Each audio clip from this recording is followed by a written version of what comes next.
ప్రారంభిస్తాము.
గౌరవనీయులైన ముఖ్యమంత్రి గారు, మంత్రులను, శాసన సభ్యులు అందరికీ సుస్వాగతం. సభను ప్రారంభిస్తున్నాను.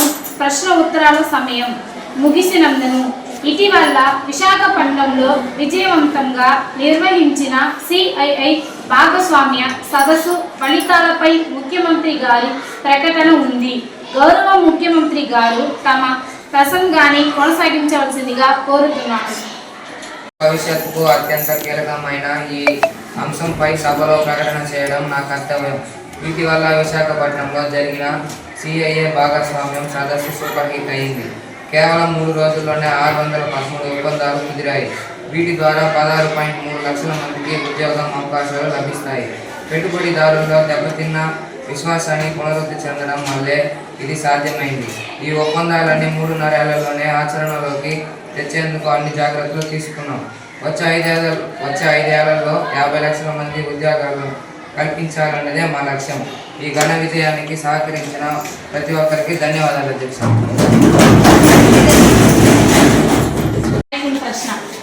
సభాపతి గారు, ముఖ్యమంత్రి గారికి నా అభివందనలు. గతంలో కూడా ఇలాంటి పెద్ద మొత్తాల ఒప్పందాలు జరిగాయి, కానీ ఆచరణలో అవి నెరవేరలేదు. ఈసారి ప్రభుత్వం ఎలాంటి నిబద్ధతతో కూడిన హామీని తీసుకుంది? దయచేసి వివరించగలరా? మంచి ప్రశ్న అడిగారు సభాపతి గారు. గత అనుభవాలను దృష్టిలో ఉంచుకొని ఈసారి అన్ని జాగ్రత్తలు తీసుకున్నాం. మేము నిబద్ధత ఉన్న వారితోనే ఒప్పందాలపై సంతకాలు చేశాం. పెట్టుబడిదారులకు ఏ ప్రభుత్వం వచ్చినా ఇబ్బంది ఉండదన్న నమ్మకం కలిగించేందుకు ఎస్కో ఖాతాలో ఏర్పాటు చేస్తున్నాం. పరిశ్రమల నిర్మాణం మొదలయ్యాక వారి నుంచి ప్రభుత్వానికి వచ్చే జిఎస్టీలో 60 నుండి 80% వరకు ఎస్కో ఖాతాలో జమ చేస్తున్నాం. ఇది పెట్టుబడిదారుల్లో నమ్మకాన్ని పెంచుతుంది. మాటల్లోనే కాదు, చేతల్లో కూడా చూపిస్తామంటున్నాం. ధన్యవాదాలు అధ్యక్ష. ముఖ్యమంత్రి గారు వివరించిన ఈ అద్భుతమైన పెట్టుబడుల ఒప్పందాలు కేవలం అంకెలు మాత్రమే కావు. ఇది ఆంధ్రప్రదేశ్ భవిష్యత్తుపై వేసిన అంతర్జాతీయ పారిశ్రామికవేత్తలకు ఉన్న నమ్మకానికి నిదర్శనం. అధ్యక్ష, యువతకు ఉపాధి వంతెన నిర్మాణం, 13 లక్షల కోట్లకు పైగా పెట్టుబడులు, 16 లక్షల మందికి పైగా ఉద్యోగ అవకాశాలు కల్పిస్తున్నాయి. ప్రణాళిక యువతకు ఉజ్వల భవిష్యత్తు దిశగా వేసిన తొలి అడుగు. అధ్యక్ష, మా కూటమి ప్రభుత్వం ఏర్పడిన 15 రోజుల నుంచే పారిశ్రామికవేత్తలో భరోసా కల్పించే చర్యలు చేపట్టింది. ఆ భరోసానే ఈ విజయాన్ని సాకారం చేసింది. తదుపరి విద్యా ఐటీ శాఖ మంత్రి గారు తమ శాఖకు సంబంధించిన నూతన విధానాలపై ప్రకటన చేయవలసిందిగా కోరుతున్నాను. ధన్యవాదాలు అధ్యక్ష. అధ్యక్ష, మా లక్ష్యం ఏపీ దేశానికి టెక్ రాజధానిగా తీర్చిదిద్దడం. అధ్యక్ష, 2029 నాటికి ఏపీని ఇన్నోవేషన్ రాష్ట్రంగా మార్చి 20,000కు పైగా స్టార్టప్లను ఏర్పాటు చేయనున్నాం. అధ్యక్ష, ఐటీ రంగంలో 90 నుండి 95% ఉద్యోగాలు రాష్ట్రానికి చెందిన వారికి వస్తాయని స్పష్టంగా చేస్తున్నాం. అధ్యక్ష, అమరావతిలో క్వాంటమ్ వ్యాలీని ఏర్పాటు చేస్తూ 3 ప్రాంతాలలో 3 ఎకనామిక్ రిలీజియన్లను అభివృద్ధి చేస్తున్నాం. అధ్యక్ష, అంతేకాకుండా రాష్ట్రంలో 160 గిగావాట్లు గ్రీన్ ఎనర్జీ ఉత్పత్తి చేయాలని లక్ష్యంగా పెట్టుకున్నాం. అధ్యక్ష, దీనికోసం వరల్డ్ ఎకనామిక్ ఫోరం కలిసి centre for energy and cyber religion కేంద్రం ఏర్పాటుకు ఒప్పందం కుదుర్చుకున్నాం. అధ్యక్ష, ఈ విధంగా గ్రీన్ ఎనర్జీ ద్వారా డేటా రిలీజ్ సెంటర్లను విద్యుత్ సవాలును ఎదుర్కొన్నాం. ధన్యవాదాలు అధ్యక్ష. ప్రతిపక్ష నాయకులు ప్రశ్న. సభాపతి గారు, ఐటీ ఎకో సిస్టమ్ అభివృద్ధికి ప్రాంతాల మధ్య వ్యత్యాసాలు చూపించకూడదు అని కోరుకుంటున్నాము అధ్యక్ష. అధ్యక్ష, ఐటీ కంపెనీ ఏర్పాటుకు ఒక్కో ఎకో సిస్టమ్లను ఒక్కో ప్రాంతంలో అభివృద్ధి చేస్తున్నాం అధ్యక్ష. ధన్యవాదాలు అధ్యక్ష. తదుపరి పర్యాటక శాఖ మంత్రి గారు తమ శాఖ లక్ష్యాలపై ప్రకటన చేయవలసిందిగా కోరుతున్నాము. ధన్యవాదాలు అధ్యక్ష. విశాఖ నగరాన్ని మీటింగ్ ఇన్స్టిట్యూట్ కాన్ఫరెన్స్ ఎగ్జిబిషన్ MICకు క్యాపిటల్ ఆఫ్ ది సౌత్గా తీర్చిదిద్దుతాం అధ్యక్ష. మా లక్ష్యం 2047 నాటికి ఏపీని ప్రపంచ పర్యాటక కేంద్రంగా మార్చడం. అధ్యక్ష, తాజాగా 104 సంస్థలతో 17,973 కోట్ల విలువైన ఒప్పందాలు కుదుర్చుకున్నాం. వీటి ద్వారా ప్రత్యక్షంగా పరోక్షంగా 97,000 మందికి ఉపాధి లభిస్తుంది.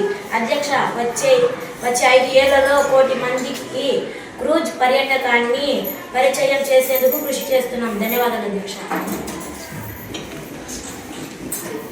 అధ్యక్ష, విద్యాశాఖ మంత్రి గారు చెప్పినట్లుగా IT, quantum technology, green energy వంటి కొత్త రంగాల్లో శిక్షణ ఇచ్చి ఉద్యోగాల కోసం ఎదురు చూస్తున్న యువశక్తికి పరిశ్రమల అవసరాలకు మధ్య ఒక పటిష్టమైన వంతెనను మేము నిర్మిస్తాము అధ్యక్ష. ఇప్పుడు వ్యవసాయ శాఖ మంత్రి గారి ప్రకటన. ధన్యవాదములు అధ్యక్ష. మన రైతులకు స్థిరమైన ఆదాయం అందించడమే మా ప్రధాన లక్ష్యం. అధ్యక్ష, ఎరువులు, పురుగు మందుల వాడకాన్ని తగ్గించి న్యాయమైన ఉత్పత్తులు అందించేందుకు ముఖ్యమంత్రి గారు ప్రకృతి వ్యవసాయాన్ని ప్రోత్సహిస్తున్నారు. అధ్యక్ష, AI ఆధారిత సేద్యంపై రైతులు దృష్టి సాధిస్తున్నారు. అధ్యక్ష, అంతర్జాతీయ ప్రమాణాలు అనుగుణంగా సాగు విధానాలు అవలంబించేలా రైతులకు మద్దతు అందిస్తాం. ధన్యవాదాలు అధ్యక్ష. గౌరవ సభ్యులందరికీ ధన్యవాదాలు. ముఖ్యమంత్రి గారి న్యాయకత్వంలో రాష్ట్ర పారిశ్రామిక, ఐటీ, గ్రీన్ ఎనర్జీ, పర్యాటక రంగంలో నూతన ఒరవడి సృష్టిస్తున్న విశ్వాసం ఈ సభ ద్వారా వ్యక్తమైంది. మరో కీలక అంశం, ముఖ్యమంత్రి గారు సూచించిన విధంగా వచ్చే ఏడాది కూడా నవంబర్ 14, 15 తేదీలో విశాఖపట్నంలో భాగస్వామ్య సదస్సు జరుగుతుంది. వీటిపైన ఉప ముఖ్యమంత్రి ప్రకటన. అధ్యక్ష, శాశ్వత పరిష్కారాలపై దృష్టి. అధ్యక్ష, తాత్కాలిక ప్రయోజనాల కోసం కాకుండా దీర్ఘకాలిక ప్రణాళికలు మరియు పాలసీల ద్వారా రాష్ట్రాన్ని 2047 నాటికి వికసిత్ భారత్ లక్ష్యాలకు అనుగుణంగా తీర్చిదిద్దడం మా లక్ష్యం. అధ్యక్ష, ఒకరినొకరు అర్థం చేసుకొని నేర్చుకోవాలి, సంస్కృతిని గౌరవించాలనే స్ఫూర్తితోనే మేము గ్లోబల్ భాగస్వాములను ఆహ్వానిస్తున్నాం అధ్యక్ష. గౌరవ ముఖ్యమంత్రి గారు మంత్రులను ప్రకటనల పట్ల సభ సంతృప్తి వ్యక్తం చేస్తుంది. కూటమి ప్రభుత్వం రాష్ట్ర ప్రజలు ఇచ్చిన హామీలను నెరవేర్చి దిశగా వేస్తున్న ఈ దృఢమైన అడుగులపై గౌరవ ఉప ముఖ్యమంత్రి గారు తమ అభిప్రాయాలను పంచుకోవాల్సిందిగా కోరుతున్నాను.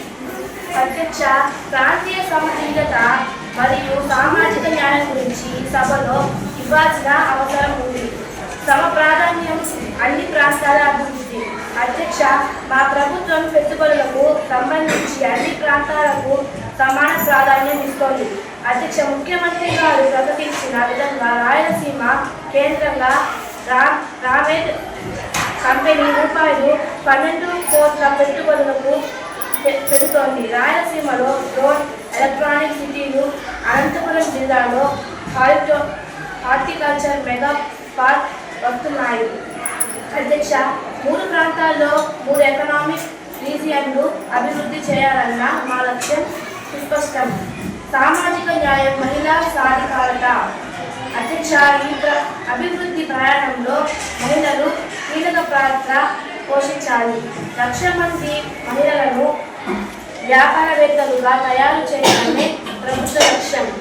అధ్యక్ష, ఇన్నోవేషన్ పాలసీల గురించి మహిళలకు అవగాహన పెంచడం ద్వారా వారు అడుగుపెట్టే ప్రతి రంగంలో శ్రేష్టతను నింపడం, అవకాశాలు సృష్టించడం మా కర్తవ్యం. అధ్యక్ష, ముఖ్యమంత్రి గారు దార్శనికత, మంత్రుల నిబద్ధత మరియు ప్రజల ఆకాంక్షలలో కూడిన ఈ ప్రయాణంలో మేము ప్రతి అడుగులోనూ ప్రజలకు జవాబుదారీగా ఉంటాము. ధన్యవాదాలు అధ్యక్ష.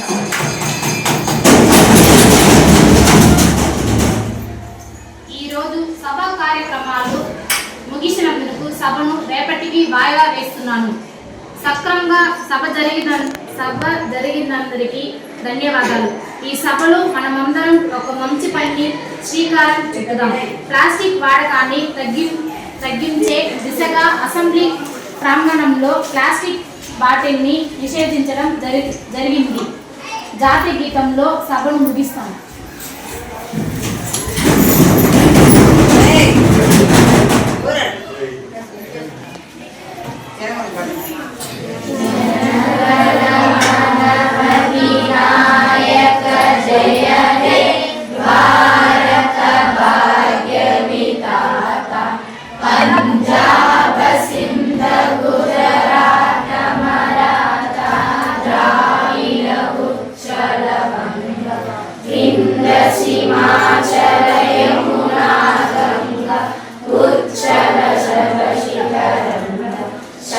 శుభ నామే